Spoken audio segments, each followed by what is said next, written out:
Welcome everyone to another edition of the Highball Advisors Railroad Retirement Mailbag. My name is John McNamara from Highball Advisors, and today's question comes in from a Pop Bill. It says, do bonuses count towards my income when considering my best 60 months?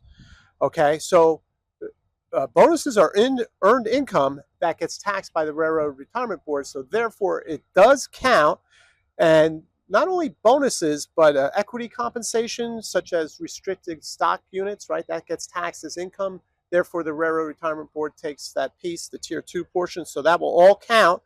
And then remember, the 60 months parameters that you mentioned only counts towards the Tier 2 portion of your railroad retirement annuity. Check out my video, 5 Things Railroaders Should Know About Their Non-Qualified Stock Option Taxes. And that kind of goes into the same thing about earned income and what gets taxed and what doesn't tax.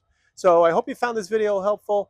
Feel free to shoot in your questions. I'll shoot a video. And until next time, everyone, please stay safe, stay on track, and take care. So long, everybody. Bye.